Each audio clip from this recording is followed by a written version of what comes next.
series and session masterclass that's kind of like diving into a lot of other stuff came really from the past year of work that I've been doing with TCP, the corporate psychic, but also from my own personal experience over the course of my life, but also within the last year or 2 years primarily.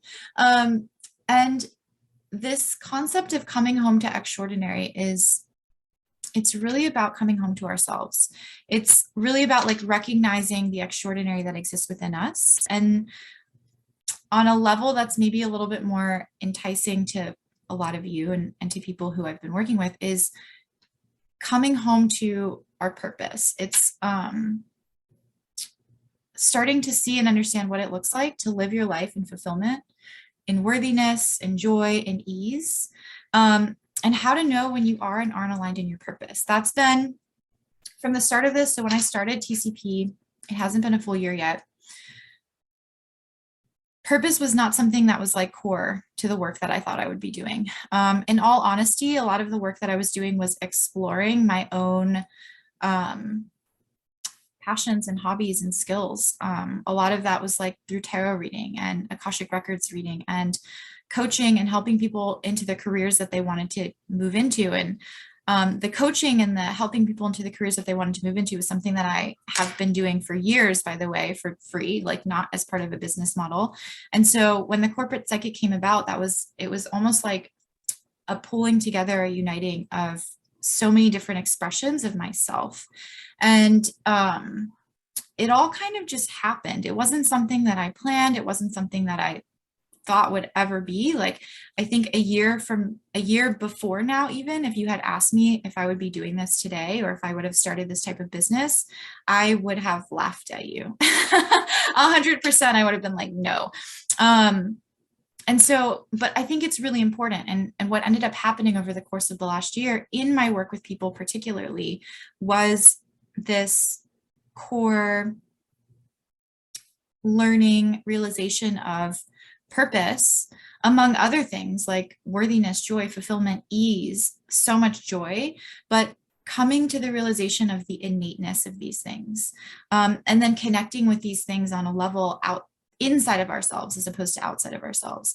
And so this masterclass is just a little bit of a compilation of all the work that I've been doing and a lot of work in the direction of where I'm going. And it's kind of just like a little, let's talk about what makes you you, and let's talk about how to connect with your purpose. And let's make this an open discussion. So with that, by the way, you guys are all so invited to participate. So please, if you feel the call, turn your video on. It's okay if you don't have it on. I know there's stuff going on all the time at home, so there's no worries. Feel free to unmute yourself, type in the chat. Oh, we have baby Eli there. I love it. Wave your hands, share what's on your heart, whether that be unmuting yourself and sharing, whether that be just through like crying, laughing, moving around, dancing, getting up, breathing, like whatever it is that you need to do or you feel called to do. Like, I so very much invite you to do that. This is a space that, of course, I'm bringing to you something that's on my heart, but we're co-creating together this experience. So please know that and take advantage of that. And yeah, if anything, like just pop something in the chat. Hydrate. So like, I'm a super fan of keeping water nearby. So I invite you to do that as you participate as well, and just really be present. So thank you for being here. Thank you for being present. I invite you to continue to do those things. And as we get right in, there's nothing outside of you that can be the solution to finding, knowing, or being yourself. This is like, if there's anything that I've learned in my work with people through Akashic Records reading, through reading tarot, through working with people on career, through just conversations with some of you guys who are here now, or through conversations, deep conversations with friends and family, it's truly, I believe this, there's nothing outside of you that's the answer to finding, knowing, or being yourself. I'm going to read this to you because I think it's really important. It's not your job, your career, or your passion. This is so big. So often I work with people, even in Find Your Purpose sessions, that come and they say, I want to find my passions. I want to work in alignment with my passions. when they're thinking about purpose, but like purpose and passion are not the same thing. Your career and your passion and your purpose, those don't all have to be the same thing. And your career is not your purpose. Your career isn't who you are. Same thing like your diet or your routine. So these are important as well, but also these don't give you the answer to yourself. Your partners, your friends, not your hobbies, not your children, not money. I had to add not psychedelic drugs. I'm so not against drugs, by the way, you guys. I think everything in moderation, great. I think psychedelic drugs can be awesome. But I have so many friends, and like through this type of work, I've met so many people that will have these really deep, expansive experiences that are so beautiful. And they're great, but that's also not who you are. Not books, not podcasts, not your therapist. This is like maybe a little triggering, not your healer, not your reader, there's no one outside of you. There's nothing outside of you that can give you the truth of who you are. All of these things, however, absolutely can deepen your relationship with you. But again, they're not the answer. So this is like key, crucial, and foundational in everything that we're going to talk about. And I'm probably going to repeat this 100 times. With this, there are things that don't exist outside of you, that we get confused with the things that do exist outside of us. So oftentimes, like I said, I'll work with people on purpose, and it's automatically equated in other people's minds, in your minds, in my minds, with a job or with a passion, with a career, with doing something or being something. But the things that we're seeking actually, when we come to a find your purpose session, or even a mentoring session, or even a reading, are things that don't exist outside of us. They're not things that we're reaching for externally. So 3 things that I really want to emphasize, these are not like, this isn't the full comprehensive list, but 3 things I want to emphasize are purpose, values, and joy. Fulfillment's another one, worthiness, beauty, ease. Those things are not outside of us as well, but purpose is innate to who you are. It's innate to your existence. This is a core thing that I've learned and keep learning over and over again. Your purpose is fundamental to who you authentically are. So there's nothing that you need to do to fulfill your purpose at all. You're fulfilling it by being alive. I know this sounds really crazy, but I believe this so deeply to be true. If you want to amplify your purpose, however, if you want to increase your impact of your purpose, or the impact of your purpose, you can do that more intentionally. Those things can be much more intentional, but your purpose itself is the root of your being. And I will say that you don't have to know what your purpose is. I'm going to say this again, but you don't have to know what your purpose is in order to fulfill it, in order to be living it, in order to be aligned with it. Yeah. And your values. So this is another really big one. And this is like, I feel like we could have a whole session on values, because your values are really the thing that's key to fulfilling your purpose in a way that's meaningful, that feels really good. Your values are also, to me, a thing that is so key to the joy that you're able to experience. So your values, or what you value the most, it's part of your core being. And this is a theory that I have, but I believe that what you deeply and truly value the most is part of your blueprint for existence in this lifetime.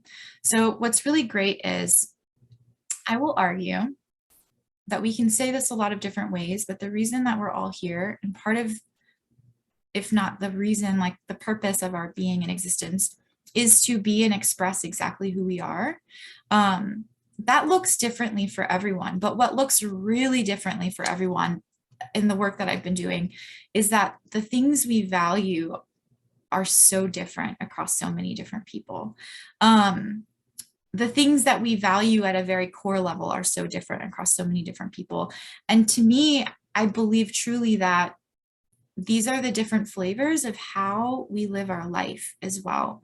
So what you deeply and truly value the most, oh, hold on, let me admit this person. Amazing, Christina's here.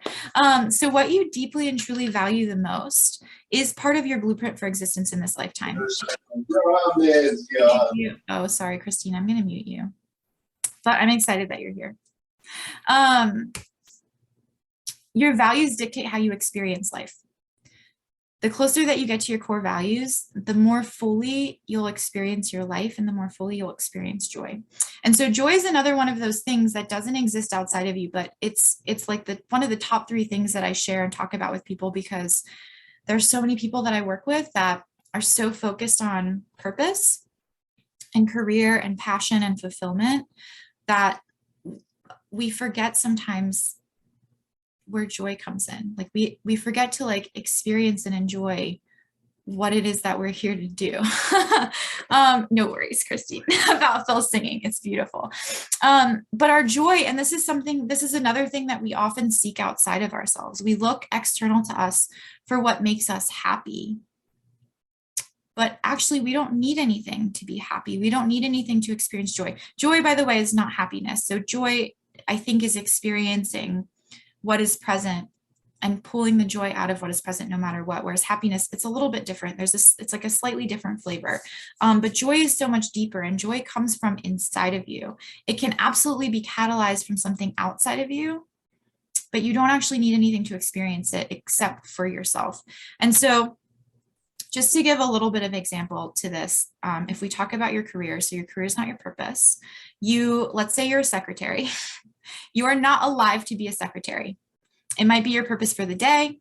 It might be your purpose for your paycheck. It might be fulfilling. You might enjoy it, but it will not fulfill you to the depths of your soul. Even if you feel like you were born to be a secretary, I would still argue that that's like not the thing that's going to make you come alive. If you want to enjoy it, if you want to enjoy being a secretary, you have to make sure that they check off the boxes for whatever it is that you value. This is really, really important. So for me, my top 3 values are freedom, authenticity, and wisdom. If I'm in a job or a relationship or a situation where I'm not able to experience my values, I will not be happy on a deep and fundamental level. And neither will you. So like, let's say that I'm the secretary and I really fucking love secretarial work. And it's like the joy of my day. And I'm the best organizer. I schedule meetings like a champ. I block unnecessary stuff from my boss's presence. I'm so bomb at being a secretary and all of the components of the job.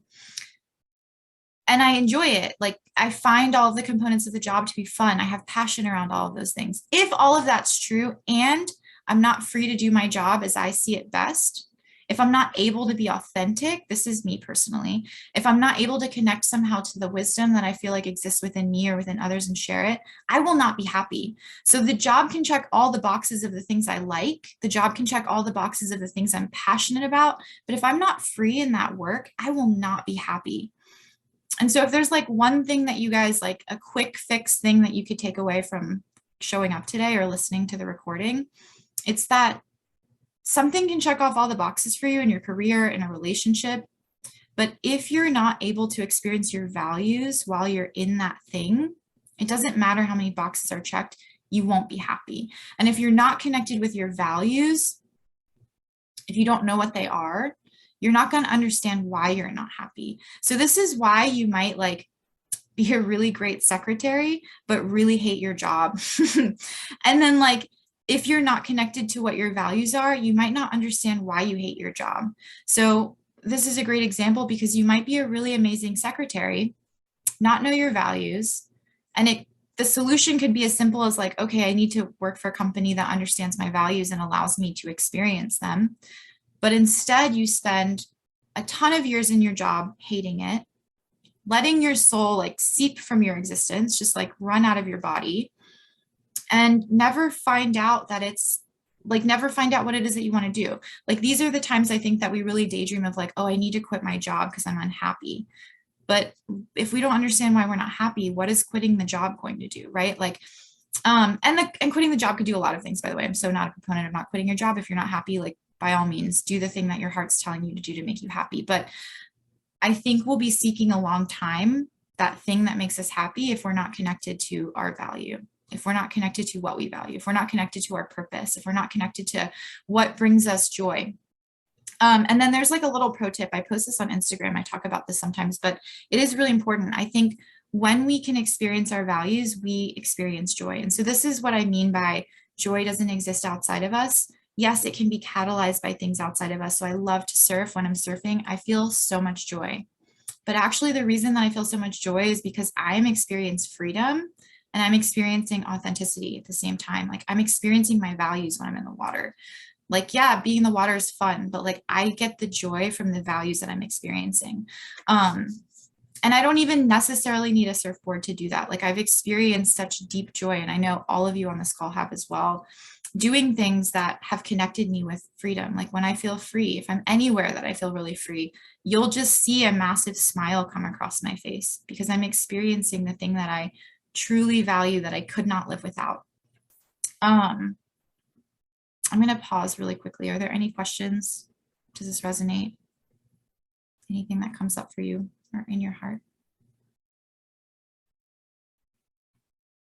Okay. The chat is open. Okay. So we're also here because we want to know like the main things, right? Like how do we know when we're aligned with our purpose? How do we know when we're not aligned with our purpose? I put a little note at the bottom, so trigger warning. You don't have to know your purpose to be living in alignment with it. This is like there's a huge debate around this. So I'm interested to see where you guys fall and where you land and what resonates and what you think and how you feel. But I really truly believe you don't have to know your purpose to be living in alignment with it. It's more about living from yourself, which we'll talk about more later. I do want to ask you all though, so I want, before I answer these questions, I want to ask you, how do you know, and we'll start with when you're not, because sometimes it's easier to know what we're not than what we are. How do you know when you're not living in your purpose? If literally anyone wants to unmute, and you might be experiencing this right now, but I'm curious, like, what are your signs of, I don't think I'm living in alignment with my purpose? What does that feel like? For me, it's frustration, Marie. I love this. Thank you, Hannah. Can you elaborate a little bit more on that? Like frustration with what? Yeah. And I'll try to give you my video as well. I don't know how good my service is, but when I'm feeling out of alignment, I think that I get frustrated because I'm doing things that are hard for me, and not in a way like it's a challenge, like a good challenge. That's always good, but hard for me because like they're not innate to me. It doesn't feel like the way that I should be spending my time. And I say should, not for what other people think I should be doing, but for what I think I should be doing. It's almost just like a knowing like this isn't working for me. It feels really sticky and so not me. So I get frustrated. I love that. And knowing that something isn't working, that is really deep. Thank you. Anyone else? I think for me, what happens, sorry, I don't know if anyone can see me. I have my boob out, but no need to apologize. Boobs always welcome. But I think for me, I've noticed that when I'm out of alignment, I have a tendency not to see exactly why I am, but I find myself just extremely anxious and focusing on little details that don't mean anything. So I always have to think, why am I focusing on these little details that don't mean anything? Is there something I'm neglecting, the bigger picture that I'm not ready to confront? Oh, and then that's when I kind of start piecing it together. Usually when I'm so hyper-focused on details that don't matter, when I finally brush those away, that's when I'm confronted with it. And that's not fun either. No, I love it. That's so good. Thank you. Anyone else?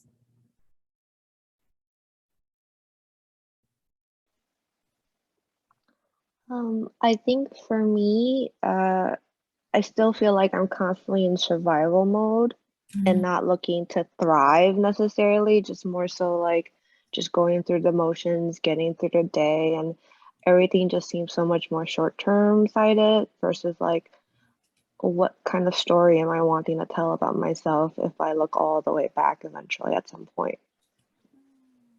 I love this so much. Oh, this is such a good one too. When we have those feelings of I'm going through the motions, especially when we're surviving. Oh, hello. Sorry, I realized my camera was the wrong way. Oh, it's okay. I was showing you mochi, that's why. I loved it.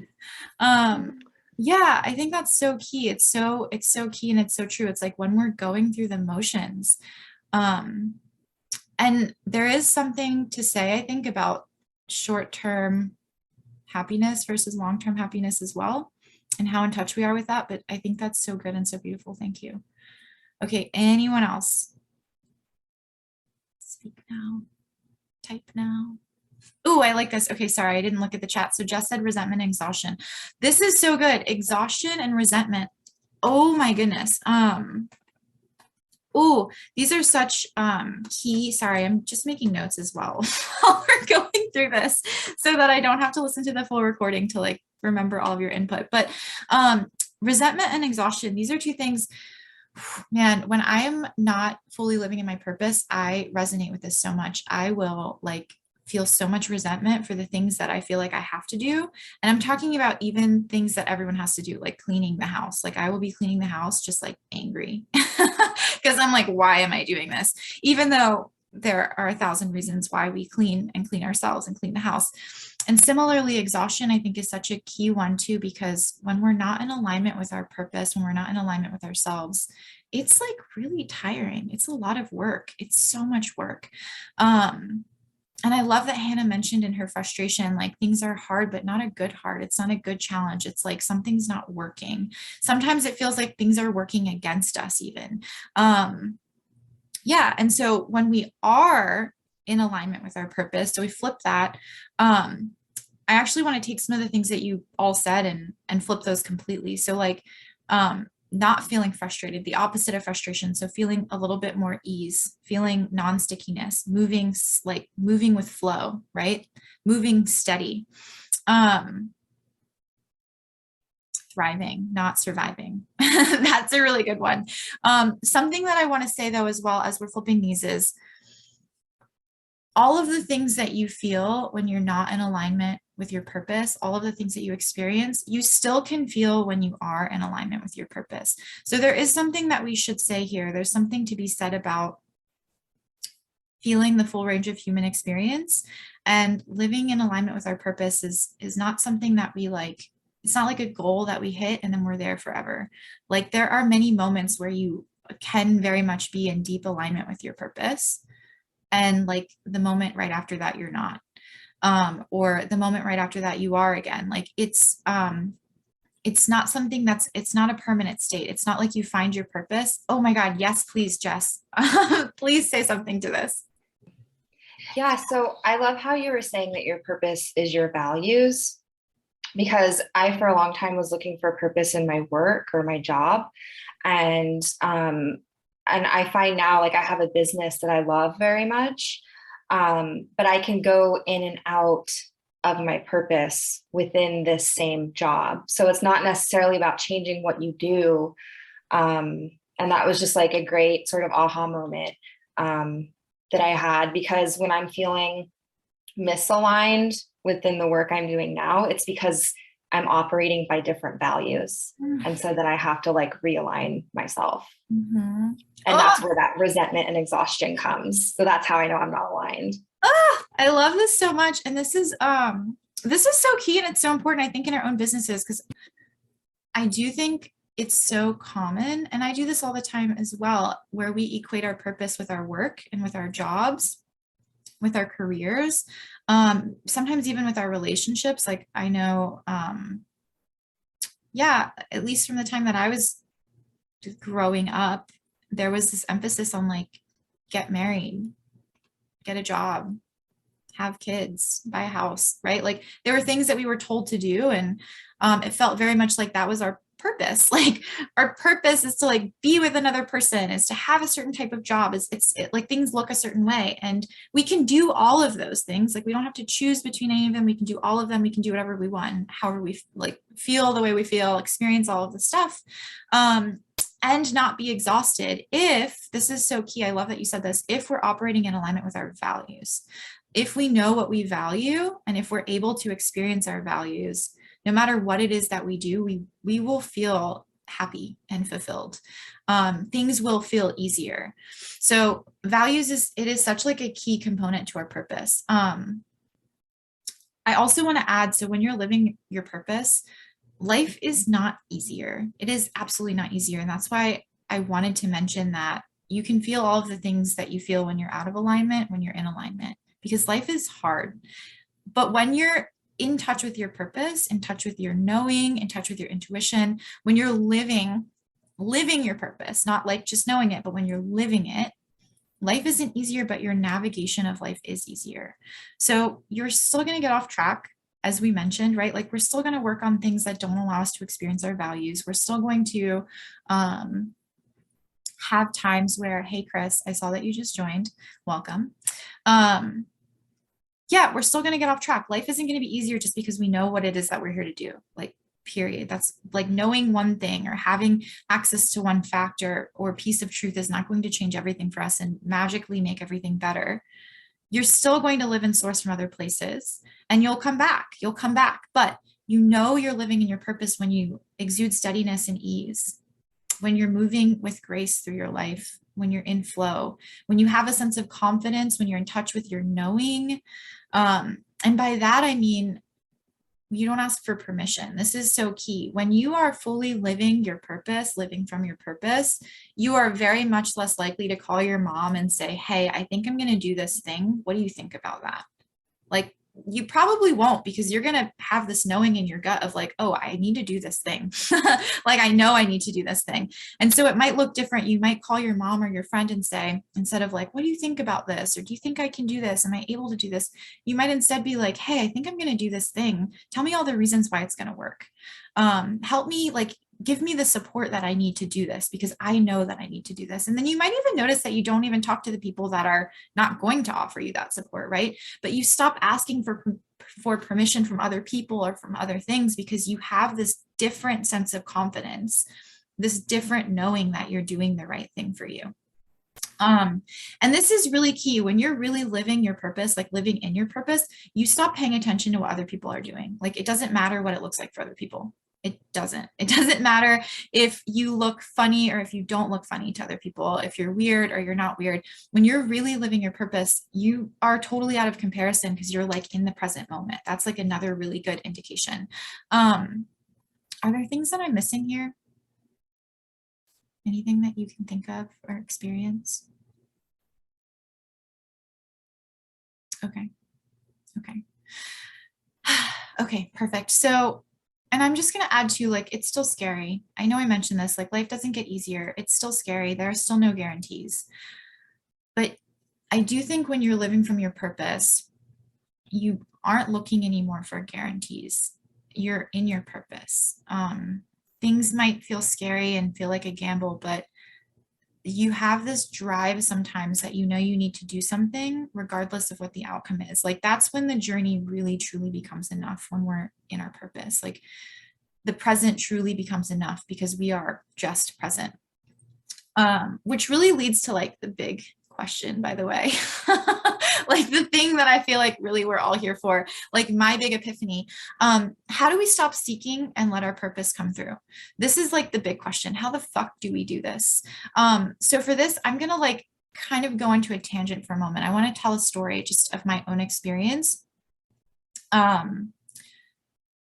Just to kind of connect the dots and drive this home, but also share what all of this means and how this manifests for me. So since I've been aware of myself as a being, like since I was a child, I've always been on a mission to grow and better myself. Like, Andrea is on the call. I've known her for 20 years. Sarah, I think, is still here. I've known her for a really long time.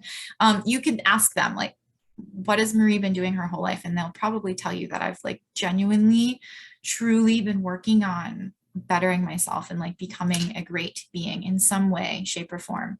From the inside out, it was really important to me. So I didn't come from a lot as a child. And I've always wanted to be better. That's just something I've constantly been seeking. And for years, I would say, I felt like I was on the cusp of something great. I felt so close for so long. For so many years, I was so close. And I've been on this like ceaseless mission to illuminate what exactly it is that lights me up. So essentially what I'm saying is, I've been looking for that thing that I should be doing. That thing that we all do, right? Like, that thing that's going to engulf me with fulfillment and wild success. I've been looking for that thing forever. Like, since I was aware that I was breathing, probably I was looking for this thing. And I heard someone say this thing to me once, and this is where the whole title came from, Coming Home to Extraordinary. But this man, he was like kind of a mentor of mine, an amazing person. And he told me one day, he said, you are extraordinary. Don't choose what's ordinary. And what he was actually telling me in the time was, don't choose an ordinary path in life, because you can do so much more. And he was like telling me, stay away from the 9 to 5, like, don't do this thing, like, do your own thing, be your own person. And I didn't understand. I felt what he was saying. I believed him. I was like, yes, I am extraordinary. Or maybe I felt on the cusp of extraordinary. I felt like I was really close to it. I knew there was something in me that was really great, but I didn't know what extraordinary really was. Like, I didn't know what that could be. I didn't know what that meant. And honestly, I think I just didn't know how to access that within myself. And so part of the reason I didn't know is because I was looking everywhere else. No matter how much I reflected, no matter how many goals I set, no matter how many goals I set, no matter what I did to prioritize, no matter what I was following through on, I was in this nonstop motion of reaching, of seeking, of discovering, of learning, filling something, performing, prioritizing, evolving, like constantly transforming, even when I was looking inside myself, which I'm not going to lie, you guys, it's pretty extraordinary, like the amount of things one person can accomplish when we're constantly growing. But there's a huge difference. My boss said this the other day. There's a huge difference between being busy and being productive. And while this is true, I'm going to say that busyness can also mask itself in the look and feel of productivity. So you can have a ton of accomplishments and make really big impact and still not be actually being productive. I think every single one of you I've either met with, or you follow me, or we've talked, you're familiar in some way with my story, but it's amazing the path that I navigated to get to Microsoft. I think it's amazing that I work at Microsoft. I'm 31. I'm still really young. I own 2 houses. I don't come from money. One of my houses is oceanfront. My parents and I literally, we were homeless once. Like, we lived in trailers. We lived in someone else's trailers. Like, I didn't come from a place of like, Marie's going to make it someday. And I'm not even saying that I've made it. I'm actually saying that I've done all of this stuff to be successful and achieve all of these things for myself. And I still, for a long time, didn't know what I was here to do. I didn't know what made me extraordinary, what made me special. I was in this cycle after cycle of so much growth and transformation, constantly knowing myself deeper and deeper, constantly putting myself in uncomfortable situations, like literally changing my entire life over and over again. Like, I cannot tell you how many times I've totally rebuilt my life from nothing. And even though I was knowing myself deeper and deeper, and I was interacting with the world in a way that was more peaceful and with ease, I still didn't feel any closer to knowing what the fuck I was here on the planet to do. Like, I didn't know what I was doing. I didn't know what the thing was that I was supposed to be dedicating myself to. I didn't know where I was meant to go. And suddenly I stopped reaching and I allowed myself to settle in. I allowed myself to settle into the person that I had built, that I had become, into the life that I made, the life that I had already, into the things that truly brought me joy. And I allowed myself to move away from the things that felt like obligations.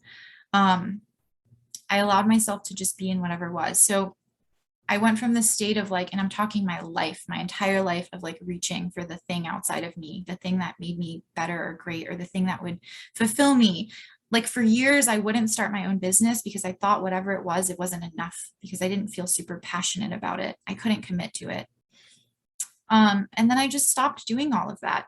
COVID, I'm not going to lie, did play a part in this. Like, it deepened this so much, as I think it did for so many people. But even before COVID, I stopped making plans. I stopped planning. I stopped saying yes if I didn't mean yes.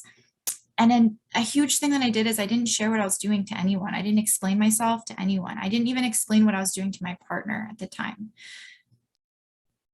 So I have to acknowledge this because I think for a lot of you, just because you're here, and anyone who might be listening, for someone that's on a path of constant growth and development, someone that's constantly traveling, creating big life experiences, rebuilding their life over and over again, it feels really fucking scary to settle down. Like, it feels really scary. A lot of you, if any, I know a few of you on the call like have your own businesses and probably like very much didn't want to do the 9 to 5 thing. And I so respect that. But a lot of that is because it's like scary to do the thing, to do the thing that you think is expected of you, of society as well. Like, it can be really scary even just to like sorry, I'm just admitting, Rachel, it can be really scary to just like get married and have kids and have a house and do the things that you think you need to do for some people. And it can also be really scary to not do that, right? But if you're anything like me, to be stuck or stagnant is not an option for you. It's terrifying. So it's important to acknowledge this, because I think if you're on this path of constant growth and development, and even if you're not, it can feel like you're not growing if you stop moving. But the thing is, like, sometimes when we stop looking for the thing that we spend hours and days and months and years, maybe even lifetimes trying to find, like your keys, when they're in your pocket, it presents itself in a way that was so obvious that you have to question what you were looking for the entire time. And then on top of that, you find that every single moment that led you to this one moment where you found the thing that you've been looking for the entire time, because it's been right in front of you, everything that led to this moment had to happen in order for that light bulb to flicker on, for you to know, for you to find your keys even, like, which also means, by the way, and I love this, that every single one of you right now, right here, are meant to be here. Like, we're all meant to be here right now, sharing this moment as part of your journey, as part of my journey. Like, the light bulbs are flickering on in so many different ways. But yeah, so how did I stop seeking and let my purpose come through? I didn't quit my job. I didn't break up with my boyfriend. I didn't go away for 6 months or a year or any time from it all. I didn't like quit everything and go meditate for 2 months. Like, I didn't do any of those things. I didn't make any massive life shifts or changes or even commitments. And you guys, I wanted to. Like, I was constantly dreaming about ways that I could escape my life. I was constantly traveling. I was constantly like, how do I quit my job? I want to get to a place where I can do my own thing and like work for myself. Like, I was always thinking about this. But I want you to, and not that these things are wrong, by the way, like, by all means, again, I'm like such a huge proponent of following your heart, no matter what. But I do want you to think about this when you think about making a massive transition in your life. Think about who is selling you the story that you need to make a massive transformation in order to be who you already are. What do they have to gain? And what are you giving away? So ask yourself that next time you sign up for even a gym membership or a new diet, or you feel like you need to quit your job or start your own business, or you feel like you need to have a career or buy a house or get something new. Are you looking for yourself really? Or are you distracting yourself from yourself? This is like so important to finding your purpose and living from it, and really understanding, like, are you actually evolving, or are you distracting yourself from going inside? I'm not against gym memberships. I'm not against quitting your job. I know I keep saying this. I'm not against traveling. I'm not against hobbies. I have all of these. I don't have a gym membership actually, but I'm not against it. I have all of these things. I've done so many of these things. I love them. I love them. And again, if they're coming from your heart, I'm your biggest fan. I'm your biggest supporter. But I do want to say that none of these things are what led me to myself. I didn't find that thing that's supposed to fill you with life meaning, with joy, with success. That thing that we're all looking for all the time. I didn't find it. I already had it. It's you. It's me. That thing is you. So in this last year, in my work and in my own life, maybe last 2 years, what ended up happening, like totally inadvertently, is I allowed myself to just be myself. That's it. I didn't do anything. I didn't dedicate myself to anything. And literally in that, I started living my purpose. I just started living my life. And in just living my life the way that I wanted to, every single thing shifted. And it didn't shift because I forced it. So this is really important. It didn't shift because I deliberately chose one path over another path. I didn't rearrange anything in my life. I wholeheartedly believe that we don't have to choose between things that we want. So I really, truly believe that we can have and be every single thing that we want, if we just get quiet in the moment and listen to what's happening in our hearts. I think that people are afraid to step into their truth because they're afraid that they'll have to change their life, and that people both want and don't want to change their life. People both want and don't want to be dedicated to one path or thing or solution. If we think about like diet culture, if we think about even purpose as a career, so oftentimes people are like, I want to find my passion. I want to find my purpose. What's this thing that I need to dedicate my whole entire life to? And like, why are we dedicating our whole entire lives to one thing? Like, even if we think about a diet, like I don't know. This is so, I'm not like meaning to offend anyone, by the way, when I say this, this is the first diet that comes to my mind. But like, let's say we're like, I'm going to eat only keto forever. Like, great, that might be great. I'm not against keto at all. Like, I'm not against any diet at all. Actually, like I've done so many different diets, but one diet isn't the solution to every single health problem or hormonal instability that we have. And it's not going to work for us forever. We can be fully dedicated to it, but like we may or may not find what it is that we're looking for. I think oftentimes we're afraid that we suddenly are going to have to prioritize differently if we step into our truth for our lives to shift and change and transform, but also that we want that because it would be so easy if we had a plan and a list of things to check off and prioritize to be the person that we wanted to be. It would be so easy if we could just follow a plan and like have priorities. And like change the way that we think about something. Like that would be great if we had a list of things to do, right? But in the long run, we really don't have to even do that. We don't have to commit to one thing or one path. So many clients that I work with, so many people that I work with will come to me and get on the phone and be like, oh, I should have done this X, Y, and Z. I know, and I've done this so many times, like when I'm working with a coach, where before I talk to them, I'll feel this pressure of like, what am I not doing right now that's going to propel my life in the right direction that I want it to go? And I'll have the list of things that I should be doing. And then I'll like go to them and be like, yeah, I should have done these 3 things. I would be further along right now. Even with my business, working with a business coach, like I'm working with Shoshana Raven right now. And she keeps telling me, Marie, you need to invite people to what you're doing. Like you just need to ask them to show up. And every time I talk to her every single week, I'm like, oh shit, I don't know if I've talked to anyone this week and invited them to what I'm doing. And I'm like, oh, I know I should be doing that. Like, I know that that's what I should be working on when I talk to her. But the thing is, like, there's not one solution and we don't have to commit to anything. We don't have to choose, and whatever it is that we feel like we need to do, we don't necessarily have to do it. Like, there's nothing that we have to search for or reach for or look for or seek. There's not one thing that's going to be the solution or propulsion of our lives. There's not anything that we have to choose. Like, again, it's not a job. It's not your passion. It's not a place. It's not an idea.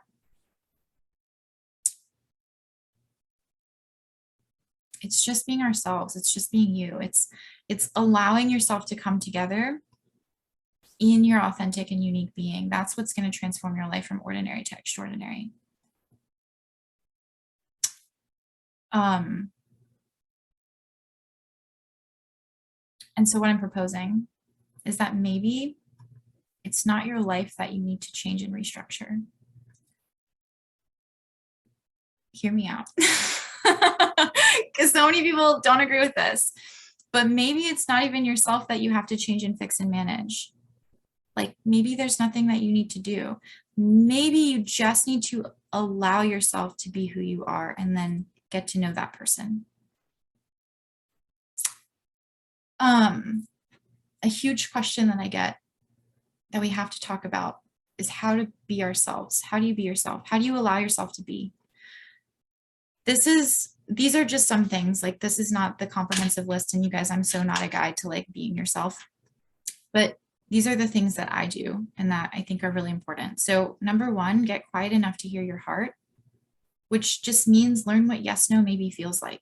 When I say follow your heart, like, and when anyone says follow your heart, it doesn't have to be this big. I think we have these romantic ideas in our minds about what it means to listen to ourselves, and that like we think if we get quiet and meditate for 5 minutes, we're suddenly going to have this light bulb of like, oh my God, I need to move to Australia and like do this thing and like buy a van and live in the van. And like we think that when we get quiet and meditate, we're going to get the solution to the rest of our lives in an instant. And then we can like use that list and follow it. But what actually happens, and what I mean when I say hear your heart and listen to it, it's know what yes and no feels like. It's like, know if you want to have a coffee or not have a coffee. Know if you want to hang out with a friend or don't want to hang out with a friend. Know if it feels good to like get on a plane and travel, or if it doesn't. Like that's literally all that it is. And that kind of snowballs into practice small. So learn what yes, no maybe feels like in you and practice that on really little things. Like again, whether or not you want to have a cup of coffee, whether or not you feel like showing up. And allowing yourself to honor that when it changes. So like, we don't have to, this is the thing, like we feel like we have to commit to these things, like, especially if you're in the game of growth and evolution, you're like, let's say you want to lose 10 pounds and you're like, I got to go to the gym every single day. And like, I have to do these 10 things every single day. And if I don't do them, I'm not going to hit my goal. Like, we have all this pressure that we put on ourselves. But actually, if we just break that down to these tiny things, like, what is our day made up of? It's made up of a bunch of tiny moments. So it's learning to say yes and no and honoring that in those tiny moments, practicing really small. Again, do I want to drink this cup of coffee? Not, should I drink this cup of coffee? Not, is it the right time? Not, am I going to be up all night if I drink this cup of coffee? Do I want to drink this cup of coffee or not? That's it. Feeling how that feels in your body and honoring it, and then getting more and more comfortable with that, so that it's easier when the bigger questions come up of, do I want to travel across the world? Do I want to quit my job? Do I need to switch careers? Is this what I want?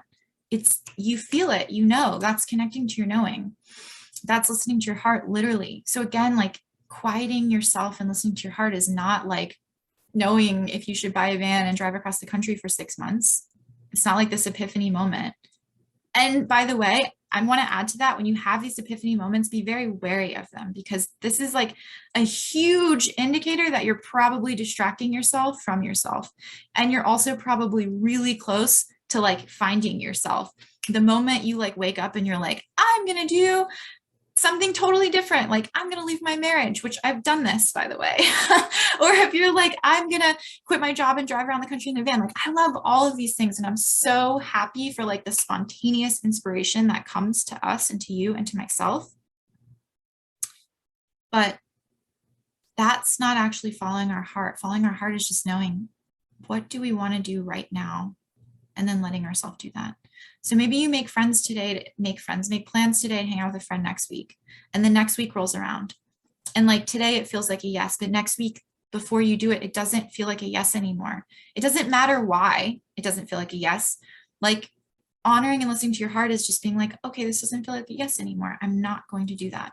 And then you'll also, by the way, build self-trust. So then you'll trust that you can be yourself if you do these little things and follow through. Moving on from this, releasing the big questions and just answering the small ones. This is so crucial and important.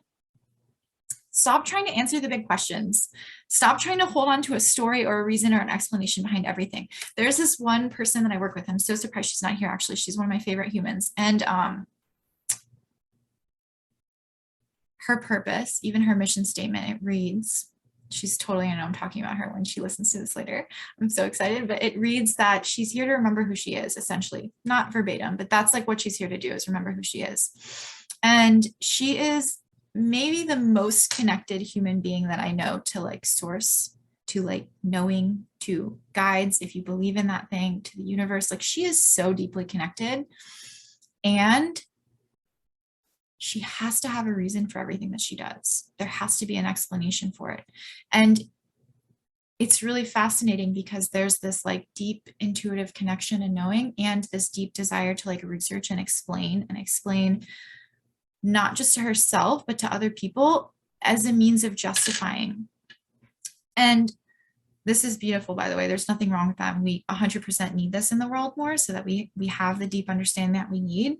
But if you just want to be yourself, as you're working on that, release those big questions. And by that, I mean, like, I love that Sarah said this in the chat. I struggle with wanting coffee, and will it keep me up all night? Release the questions, like, and the explanations behind things, like the justification for what it is that we're doing. Even like, I don't want to hang out with my friend tomorrow. Instead of like being like, why don't I want to hang out with them? Should I hang out with them? Maybe I'm feeling this way, and like, this is the reason why. And like, maybe I should explain this to her so she'll understand. Or like, you don't need to understand why in order to honor yourself. Like, you absolutely do not need that. Similarly, if you're getting ready to make a big life transition and you know from the depths of your being that you need to make this transition, you absolutely do not need to understand why you're making it in order to make it. You don't. So as best as you can, as you're working on connecting and being yourself and trusting yourself, which is ultimately part of that process, let go of those big questions, let go of needing to know why, and just answer the small ones. Answer yes or no. Do I want this or not? A huge thing I would suggest as well is to stop planning. And this is hard if you have a business or if you have a family, if there are other people that rely on you, but this is really important as well. If you can allow things to unfold for yourself and just pay attention to how you react. And by how you react, I mean, pay attention to what you want, pay attention to your yes and no, and you allow space for you to explore your yeses and your nos. This will give you, you'll evolve so much faster. Like this is like such, it's almost like the rapid way to touching yourself, to knowing yourself, to coming back to yourself. I probably wouldn't know that I love to surf as much if I didn't allow myself to surf as much. Like if I didn't give myself that space. A lot of the reason that I stopped planning, by the way, again, like I didn't set out to find myself. I didn't set out to like find my purpose. I like absolutely have been looking for this all my life. But in the past couple of years, I just simply wanted to experience more joy in my life and do less of what didn't bring me joy. That was my only intention. How can I have more joy? How can I do less of what doesn't give me joy? And I love to surf. And the waves are something that I can't control. So I can't like call my friend and say, hey, do you want to meet me at the beach on Thursday at 6 a.m.? Like I can do that because the forecast looks good, but in all reality, the forecast may or may not be good. And I wanted to be able to surf as much as possible and experience as much joy in that as possible. And so I had to let go of planning my life out so that I could be available when the waves were there. So I would ask you to stop planning so that you can be available for the things that you want when you want them. Because otherwise you might feel this desire to do something or explore something, but then have a commitment that you made, which I'm not saying don't make any commitments at all, but I'm just saying carefully decide what you want to commit to. Make sure it's more important. Because when you get that desire to do the thing that you want to do that thing. Allow yourself the space to do that thing. Try not to judge yourself for it. I guess I can't say don't, even though I say don't judge it underneath. But try not to judge yourself for it and ask yourself, how can I allow myself to lean into the things that I want to explore? And then, yeah, I'm going to like follow up, even though I said try not to. I will say, don't judge it, don't categorize it, don't explain it. And this is anything and everything. Just let it. This is funny. I say this to my partner and I feel like he's imposing something on me, like something big or something small. I always joke and I say, let me live, just let me live. I'm like, just let me live, literally. Like, but I want you to say this to yourself, let me live, let yourself live. You don't have to know what living is to do it. You don't have to have a reason. You don't have to understand what it is to do it. You don't have to know what your purpose is to fulfill it. Like, it's simply, how do you be yourself? And if you can get in touch with that and also learn your values, which could be like a whole separate session, but we absolutely have a ton of time to talk about that as well.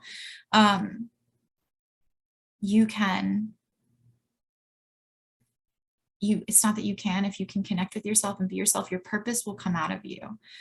So the result, by the way, for me personally, of like not making any plans, of understanding what my yes, no maybe feels like, of leaning more into the things that brought me joy and away from the things that didn't, is my business.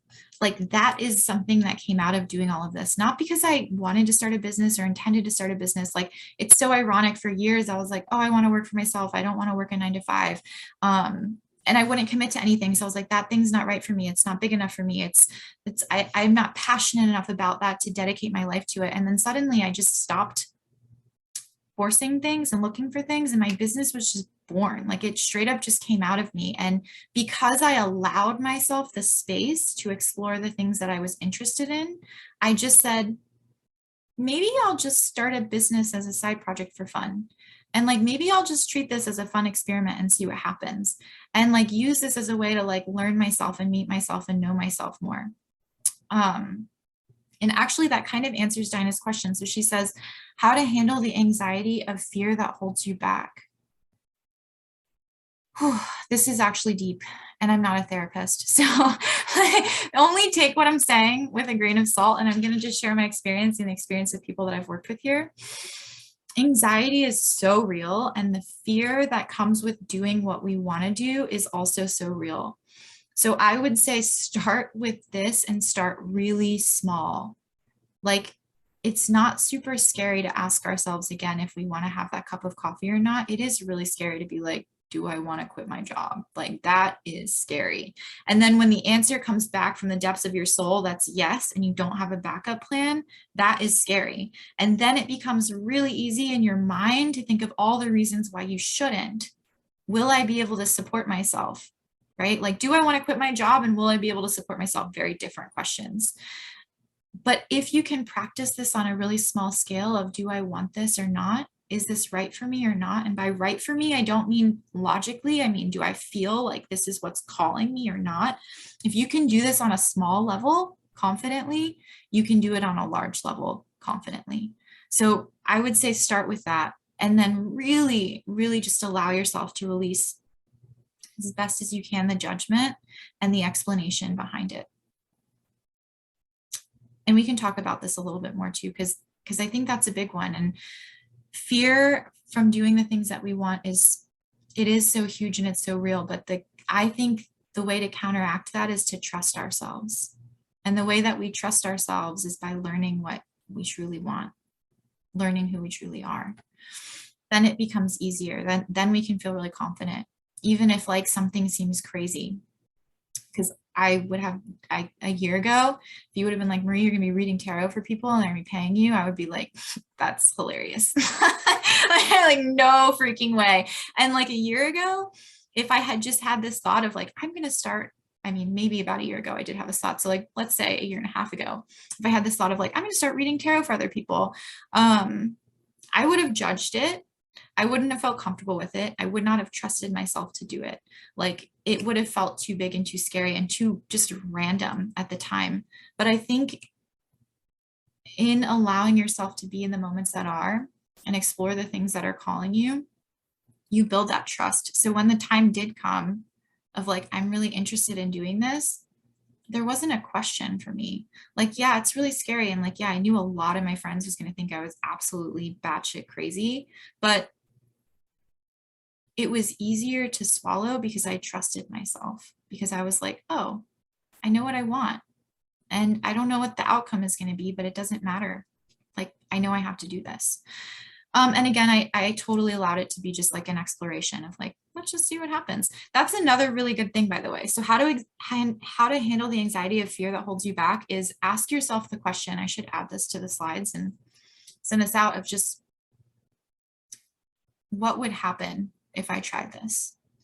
Just like allowing that to be like everything that you do to be total play and experimentation, as opposed to thinking about the outcomes. Because I think oftentimes, I know so many people that would start their businesses that they really truly want to do in their heart if there was a guarantee of success. And if we're focused on that guarantee of success, if we're focused on that outcome, there's so much more pressure to perform in the moment. Whereas if we just ask ourselves the question of like, what would happen if I did that?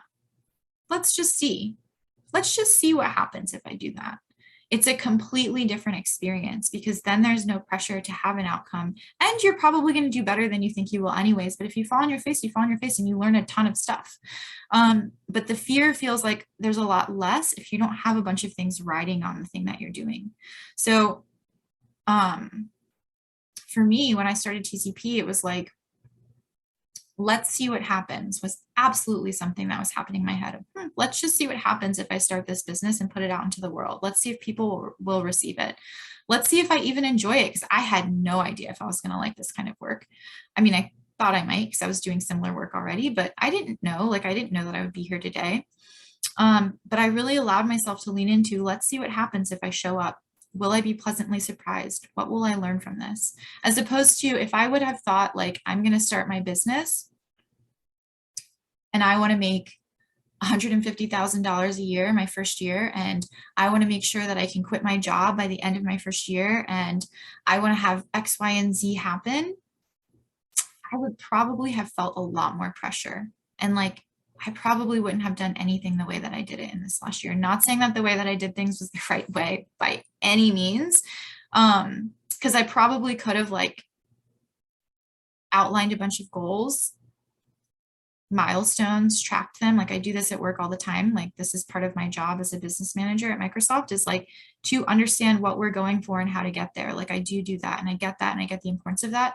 But I wouldn't have had the freedom and the expression and the learnings, and I wouldn't have had as much fun. Like it wouldn't have been fun. It would have been scary. It would have been scary and terrifying, and there would have been a lot more pressure. And I love this, what you're saying, Jess, too. If you're not making it mean anything about you, like if you're afraid of failing, that doesn't mean you're a failure. If you fail, you're not, it's not, because that's such a beautiful point, is like, it isn't about you. It's just like a fun experiment.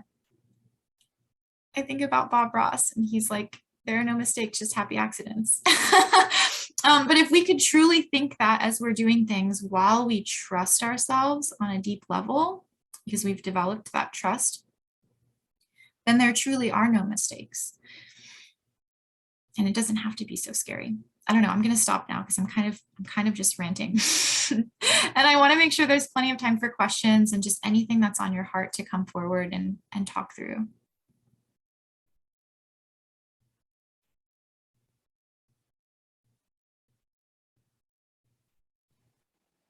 I have a question, Marie. Yeah.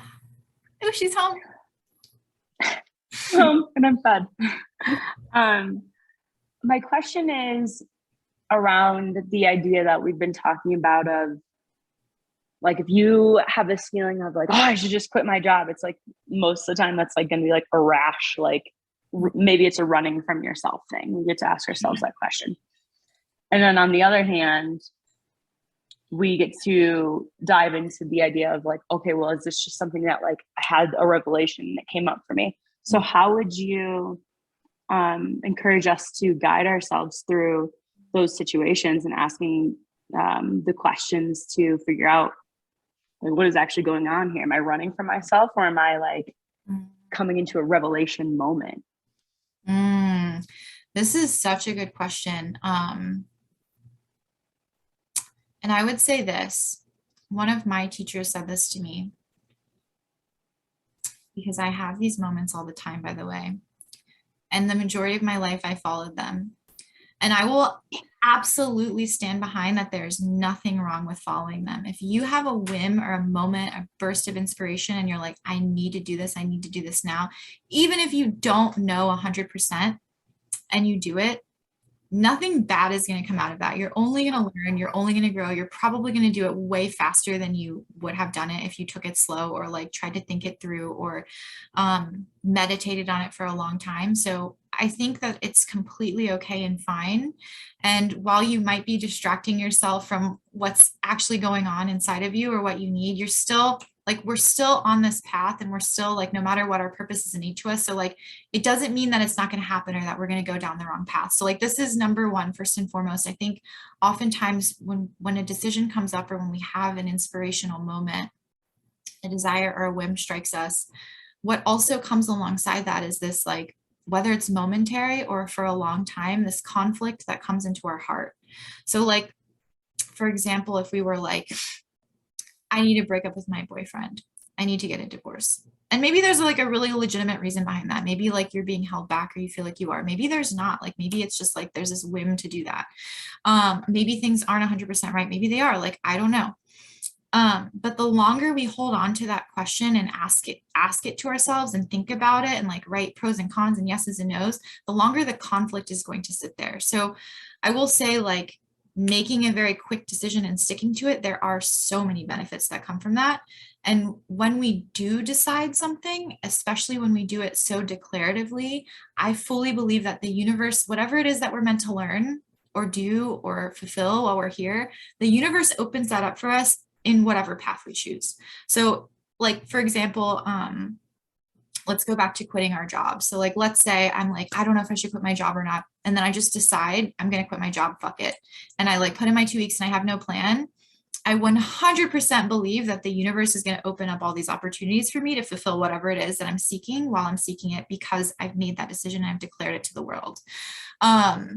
The issue is when you have the conflict in your heart and you really are back and forth, I don't know what to do.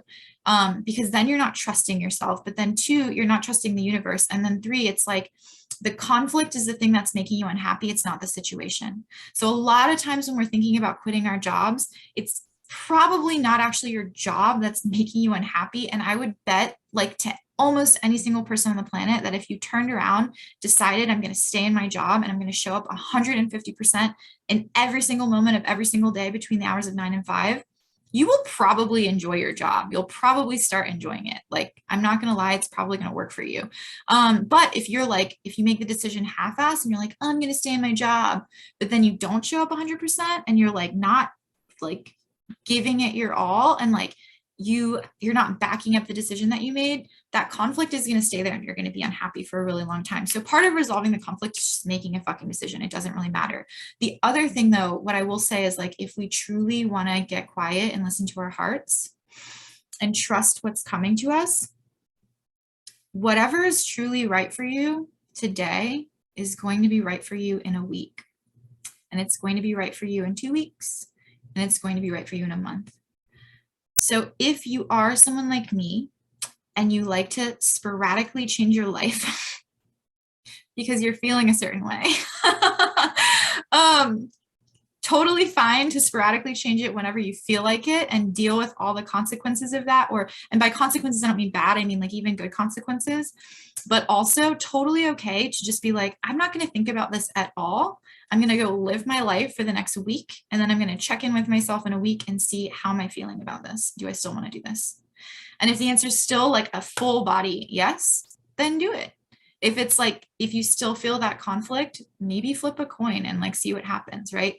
But whatever's right for you isn't going to suddenly stop being right for you. And so that's what I would say. Like for someone like me, I need to be more grounded. And what I realized is that, and the reason the settling in has come and is such a big part of this masterclass, of this time of like coming back to extraordinary, is because I am the person that just decides on a whim that I'm going to change my entire life, that I'm going to leave my boyfriend and like go get a new house and like live on my own, or do this thing, or like try this new skill and go 150% in on it, or like start a business or not.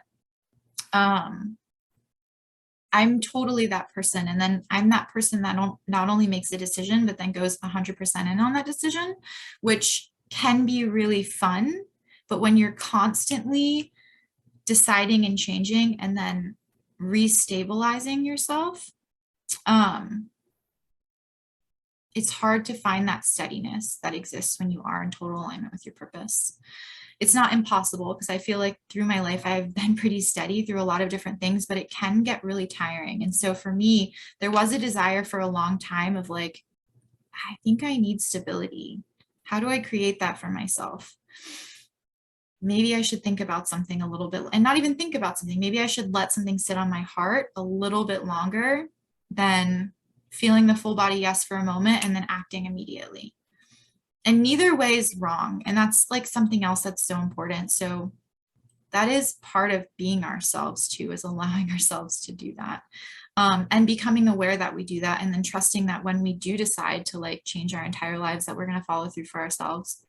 And that on the flip side, when we decide not to change our entire lives, we're going to follow through on ourselves and we're still going to be here. Did that answer your question? So good. Thank you. So much to think about. Anything else that you all are thinking or might be weighing on your hearts? And it could be like about this, but anything's totally fine too.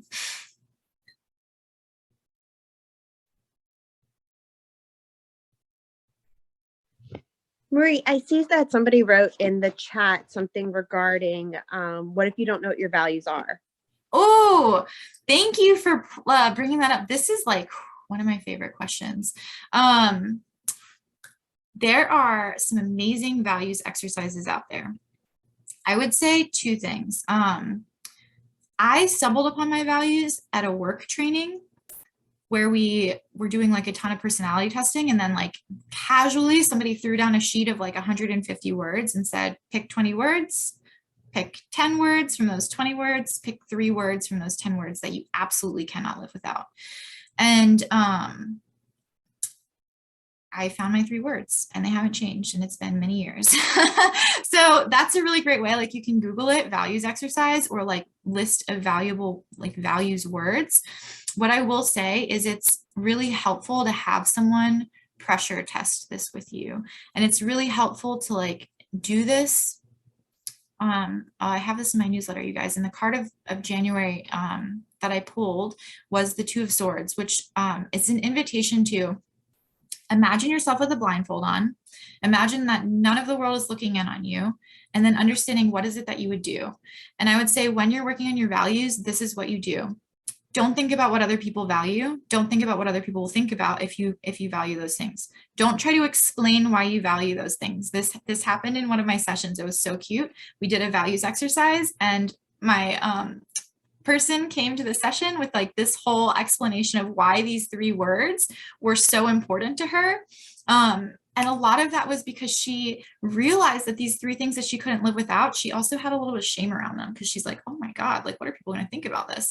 And to be totally honest, when I first found my 3 words, authenticity, freedom, and wisdom, I was nervous too, because every single other person at my work was like family, balance, I don't know, like 3, but family was always one of those things. And I was like, shit, what kind of person am I if family is not my number 1 value? Like, who am I if I value this over that? So like, as you're doing that, and also Hannah has some values exercises that she can share. So like, maybe reach out to her over message, or she's also on Instagram. You guys should all follow her, Best Life by Hannah. She's great. But yes, as you're working on your values exercises, do it from a place of, what can I really not live with? And then on top of that, I'll say, I also do this. So when I have Find Your Purpose working sessions, this is something we dive really deeply into, because it's so important. Like, our purpose is why we're here. Our values are the parameters for fulfilling that purpose with joy and happiness. Like I said, if we're really great at something and we're in an environment that doesn't allow us to experience our values, we are not going to be happy or fulfilled. We just won't feel that. We won't feel joy. But if we're here to do something, so like for me, my purpose is to inspire people to touch the wisdom of their soul. I feel like I can do this in any situation, but this work really, really allows me to do that. But if I'm doing that and I'm working with someone that doesn't make me feel free, if I'm working with someone where I don't feel authentic, if like I'm not able to tap into the wisdom, like if these parameters are not met, it doesn't matter if I'm inspiring someone through my work or through poetry or through my being. If I can't be authentic, I'm not going to be happy. Like, it's not going to work out for me. So the values are really important. What I was saying is, whenever I do like a Find Your Purpose working session, or I'm actually about to do like a whole group program on this, purpose and connecting with intuition, understanding our values, I like to use specific languaging. So what worked for me at the time was like this list of 150 words. What I do with my people when we go through this exercise is, you answer a ton of questions for your purpose, for like deep purpose exploration. And then I pull out a ton of things that seem valuable to you based on the languaging that you use, based on the words that you use a lot, or the things that you hit on a lot, or that you talk about a lot in our conversation. And then that's our list that we start with. And then we eliminate everything and go down to the top 3, as opposed to just having 150 random words. It's like, okay, what are the words that you're using constantly? What are the things that's really important to you? And so having another person in that aspect can really help you, because that can tease out of you some things that you don't even realize that you really truly value, or you really truly need, or you really truly care about. It doesn't have to be me, but it's nice to have that like extra set of eyes. Yes, Jess? So you mentioned that your purpose is something that you're like here on earth to do. Yeah.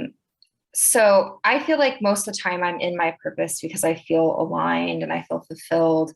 But it's always like hard to see your own stuff, because I guess it comes like the most natural for you. So like, do you have any tips on how to pinpoint like what that purpose is, so I know like what I'm doing when I'm doing it? Yes. Yes. So this is like, the core of a lot of the work that I do, actually. And so I'm just going to tell you the thing that I do. You don't have to do this at all. Like I can just send you the list of questions that I use. So when I'm working on people on like articulating purpose, because there is, so we can 100% be living in alignment with our purpose and like have no idea what our purpose is and or not be able to 100% articulate our purpose. I believe that when we can articulate our purpose, the impact that we can have with our purpose exponentially increases, because then we're aware of what we're doing. And then when we can articulate our purpose and know what our values are, we can not only be aware of what we're doing on this planet, but we can be aware of the setting that we need in order to do it to its fullest potential. So this is like, if you really want to like achieve life purpose and like change the world, like articulating your purpose is so important. To answer this really simply, I would say Simon Sinek's Start With Why, his golden circle. Essentially, like he has this for businesses. I feel like he does this for individuals too. I haven't followed him in a really long time, but I do a really similar session. It's like Simon Sinek's golden circle, but like on intuitive steroids, where we do like an Akashic Records reading to understand like, what are your guides saying that your purpose is? And then a full homework session of like, all of these questions that you reflect on and answer for what you feel like your purpose is, like your purpose, your mission, why you exist, what you're here to do, like from your own perspective and what you think, like how you normally would answer that. And then typically we would talk through that in a session and like build out these three things. So number one, the why. This is like your personal mission statement. This is like so key and crucial to like understanding and articulating what are you here to do. So like my why, I am here, my life's work is to inspire people to touch the wisdom of their soul. That's why I'm here.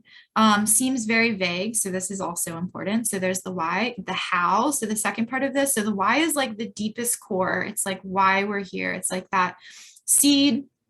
It never changes. It's like consistent no matter where we are in life. People might disagree with this and that's okay. So that's component number one. Component number two is the how. So like, the way that I like to explain the how, so if we have a circle, the why is in the middle, the how is outside of it. The how is like what makes you uniquely able to fulfill your purpose. What makes you you? Because I know you work with people on an individual level and you have a business based on who you are in your work, I would also say that your how, you don't want to think about this when you're creating your how, but your how ultimately becomes why people want to work with you. Your how is like the internal and the characteristics and the work that you do to achieve your purpose on your own personal level. So like one of my hows is by being authentically myself, by knowing myself over and over again. Like these things are things I constantly do. I'm constantly seeking wisdom incessantly.